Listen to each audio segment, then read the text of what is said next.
आज हम Galaxy 26 ultra के बारे में 5 नई अपडेट लाए हैं, जिनमें से एक आपके सबसे अहम सवाल का जवाब देती है और यह वास्तव में बहुत ही अच्छी खबर है। तो चलिए अब विस्तृत रूप से शुरू करते हैं। नमस्ते दोस्तों, मैं जेटी डिजिटल हूँ। सबसे पहले ऐसा लगता है कि सैमसंग अभी भी अपने उपकरणों को पतला बनाने पर बहुत ध्यान केंद्रित कर रहा है।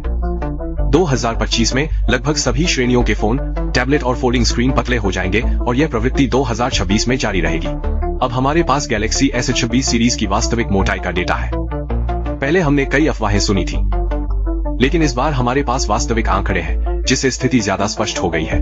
26 प्रो से शुरू करके यह सिर्फ 6.7 मिलीमीटर पतला है, जो 25 से 0.5 मिलीमीटर पतला है। मोबाइल फोन की दुनिया में यह एक बहुत बड़ी गिरावट है। अगला 26H है, जिसकी मोटाई 5.5 mm है, जो अपने पूर्ववर्ती मॉडल से 0.3 मिलीमीटर पतला है और लगभग एप्पल के आईफोन 17 एयर जितना ही पतला है। और फिर 26 अल्ट्रा है, जो इस साल 8.2 मिलीमीटर से घटकर 7.8 मिलीमीटर हो गया है, जो 0.4 मिलीमीटर की कमी है।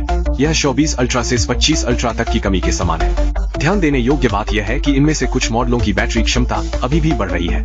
अल्ट्रा एकमात्र ऐसा मॉडल है जिसकी बैटरी क्षमता नहीं बढ़ी है, लेकिन वे नई बैटरी तकनीक का उपयोग किए बिना मोटाई को कम करने में सक्षम है, जो अभी भी प्रभावशाली है।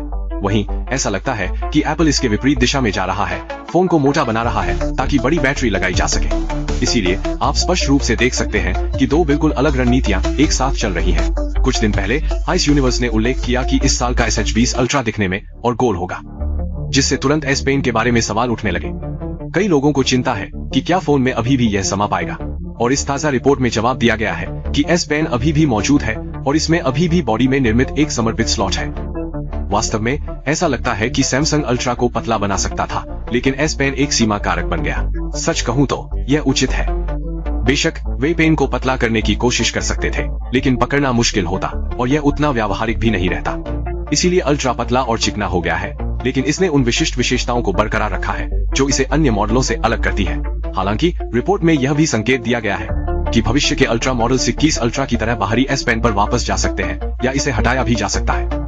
सैमसंग द्वारा इन वर्षों में S पेन की विशेषताओं को कम करने को देखते हुए मैं यह कहने में झिझक रहा हूँ, लेकिन मुझे लगता है कि वह दिन शायद आ ही जाएगा। उम्मीद है कि ऐसा नहीं होगा, लेकिन इस पर ध्यान देना जरूरी है। याद रखने वाली बात यह है कि ये आंखें नवीनतम आंतरिक प्रोटोटाइप मशीन से है, और हालांकि ये अंतिम रूप के काफी करीब हो सकते हैं, फिर भी आधिकारिक रिलीज से पहले इनमें कुछ मामूली बदलाव हो सकते हैं। अगले सप्ताह तक सैमसंग द्वारा आधिकारिक कैट डेटा केस निर्माताओं को भेजे जाने की उम्मीद है। एक बार ऐसा होने के बाद हम अंतिम बॉडी साइज के बारे में और निश्चित हो पाएंगे। डिजाइन की बात करें तो आइस यूनिवर्स ने हाल ही में संकेत दिया है कि 26 अल्ट्रा कैमरा आइलैंड डिजाइन में वापसी कर सकता है, और अब कोरियाई मीडिया भी यही कह रही है। मूल रूप से यह 2021 के 21 अल्ट्रा डिजाइन भाषा पर वापस लौटने जैसा होगा।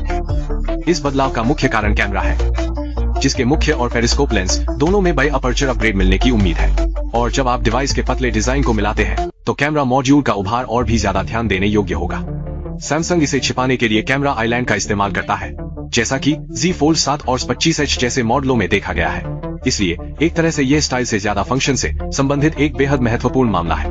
अगली खबर वास्तव में अप्रत्याशित है।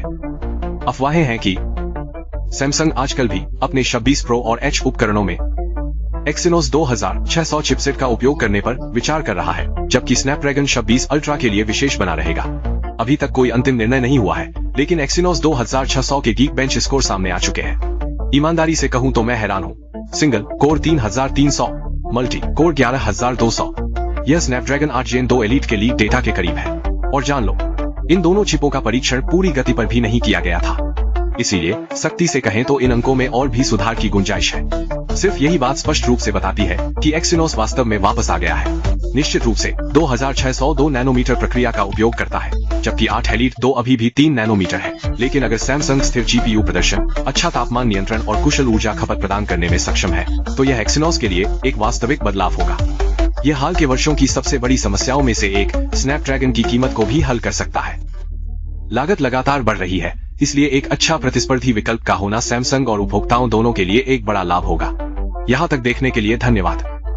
अगर आपको यह वीडियो पसंद आया हो तो लाइक और फॉलो करना न भूलें, ताकि आप नवीनतम सामग्री से बिल्कुल भी न चूकें।